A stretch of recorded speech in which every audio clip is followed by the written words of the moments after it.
ମୁଁ ଶ୍ରୀ ରमेଶ ଚନ୍ଦ୍ର ପାତ୍ର ମୋ ସୌରଚିତ କବିତା ଅନୁଚିନ୍ତାକୁ ବର୍ତ୍ତମାନ ମୁଁ ଆବୃତ୍ତି କରିବାକୁ ଯାଉଛି।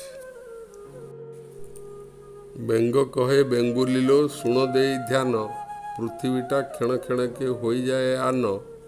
ଯାହାକୁ ଭାବୁଛୁ ଆଜି ସୁବର୍ଣ୍ଣ କଙ୍କଣ, କାଲି ସେ ତ ହୋଇଯିବ ବେଙ୍ଗୀ ପିତ୍ତଳ ସମାନ। ସମୟର ସ୍ରୋତେ ସବୁ ଯାଉଛି ବଦଳି, ପ୍ରକୃତିକୁ ଧ୍ୱଂସ ମୁଖୁ କେବା ରଖିବ ସମ୍ଭାଳି। ଜଙ୍ଗଲ ନେଲାଣି ଏଠୁ କେବେଠୁ ମେଲାଣି, ଜନପଦୁ ବୃକ୍ଷ ସବୁ ଉଭେଇ ଗଲାଣି।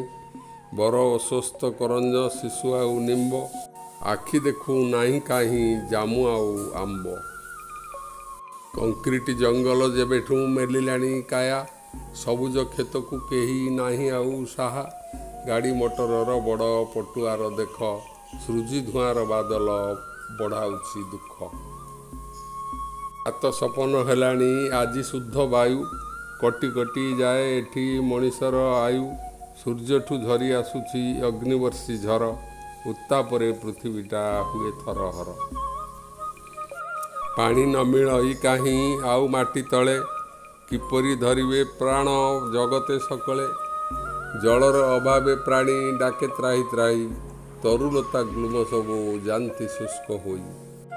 ପ୍ରଗତିର ନାମେ ଆସେ ପ୍ରଳୟର ଢେଉ, କିଏ ସେ ରକ୍ଷା କରିବ ପୃଥିବୀକି ଆଉ। ବିକାଶ ପରବେ ଆଜି ମହାଚ୍ଛନ୍ନମୟୀ, ପୃଥିବୀର ପରିବେଶେ କାହା ନିଘା ନାହିଁ। ଦ୍ୱିତୀୟ ସରଗ ପାଇଁ ଚାଲିଅଛି ଖୋଜ, ମହାକାଶେ ଘୂରି ବୁଲେ ଆକାଶୀ ଫୌଜ। ସ୍ନେହ ଶ୍ରଦ୍ଧା ପ୍ରେମ ଦୟା ପାହାଚରେ ଚଢ଼ି, ସରଗକୁ ଯିବା ପାଇଁ ପଡ଼ିଅଛି ସିଡ଼ି।